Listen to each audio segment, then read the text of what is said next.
이번 시간에는 불우성을 가진 기존 화폐가 왜 끊임없이 성장하는지 살펴보겠습니다. 이것은 1세기 전 질비오 게젤은 경험하지 못한 현상입니다. 따라서 게젤은 기존 화폐의 맹목적 성장에 대한 언급은 하지 않았습니다.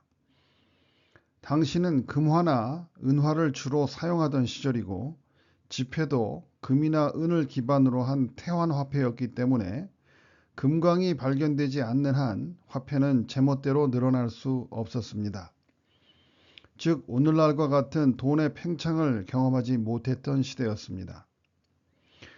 그러나 게젤이 발견한 화폐의 불우성은 첫째, 이자를 낳고 둘째, 호황과 불황의 카지노 경제를 잉태했을 뿐만 아니라 셋째, 화폐가 왜 암세포처럼 맹목적으로 성장을 하는지를 설명할 수 있습니다. 이 세 번째 이야기는 신성한 경제학의 시대를 쓴 찰스 아이젠슈타인의 도움을 받았습니다. 원래 지구가 우리에게 베푼 모든 것은 공유자원입니다. 그 형태는 자연자원, 문화자원, 사회자원, 영성자원 등으로 나타나죠. 그 어떤 것도 사유화되지도 화폐화되지도 않은 자연스럽고 거대한 생명활동입니다. 예를 들어 땅도 물도 어머니의 양육과 어머니의 집밥도 아이들의 놀이도 그리고 생명체의 모든 DNA도 그러합니다. 그런데 인류는 언젠가부터 성장이라는 주술에 걸립니다. 경제학에서 성장이라고 하면 거래되는 재화와 서비스의 증가를 말합니다.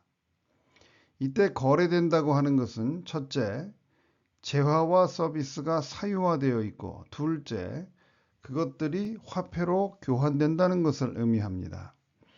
따라서 이를 앞의 말에 대입하면 성장이란 재화, 즉 물질과 서비스, 즉 관계의 사유화와 화폐화의 증가를 말합니다.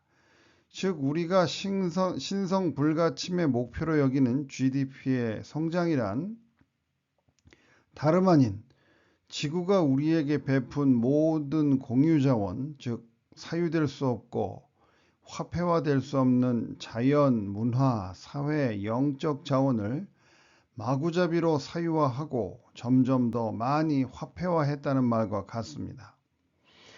인류가 성장이라는 주술에 걸려 살다 보니 땅은 부동산으로, 물은 생수로, 엄마의 집밥은 식당밥으로, 엄마의 양육은 보육원으로, 놀이는 학원에서, 유전자는 특허권으로, 시장에서 거래되면서 인간의 자연스러운 생명활동은 사유화되고 화폐화되어 거래되고 있습니다.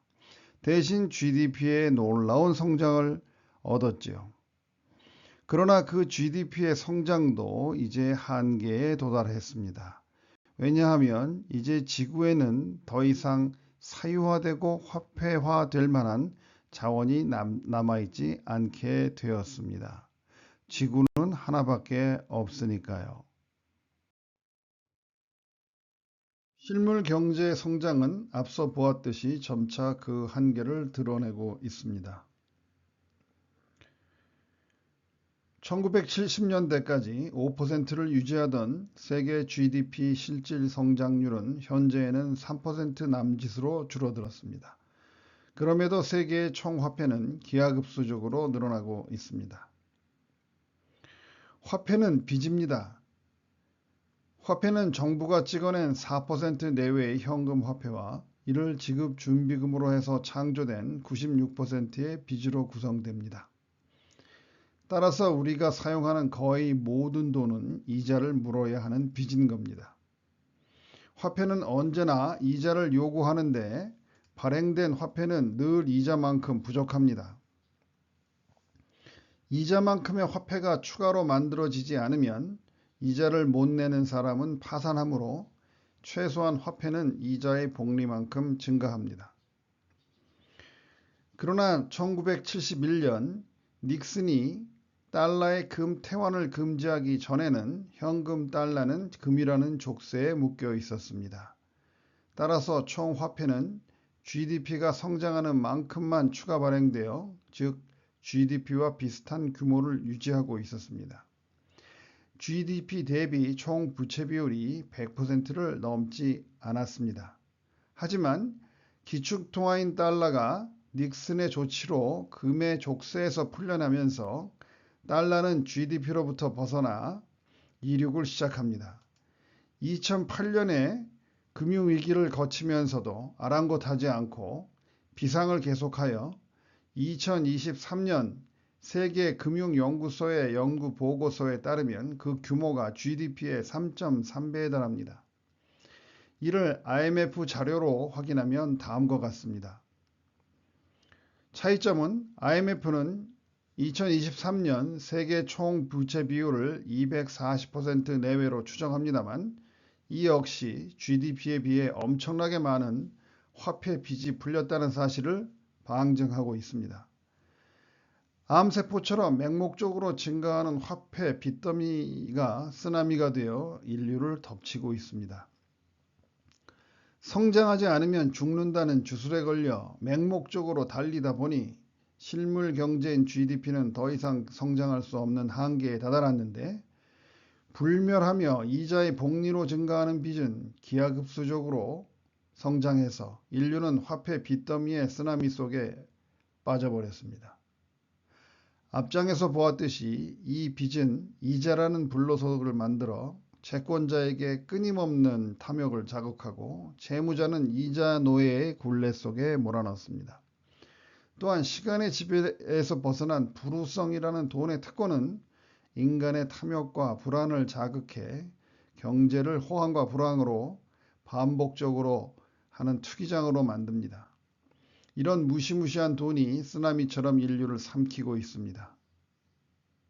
그러나 이 일을 벌인 인류는 정작 이를 다룰 능력이 없어 보입니다. 기축통화 달러를 이용해 탐욕을 극한까지 몰아붙인 월가와 화폐 자본 세력도 뭘 알고 한 짓이 아닙니다. 이미 2008년 금융위기가 우리에게 엄중한 경고를 주었음에도 월가는 당장의 위기를 모면하려고 양적 완화라는 최악의 카드를 남발했습니다. 지금 우리는 코로나 사태의 극심한 불황과 이후 찾아온 초강력 인플레이션으로 신음하고 있습니다. 양적 완화의 후과입니다. 어찌해야 할까요?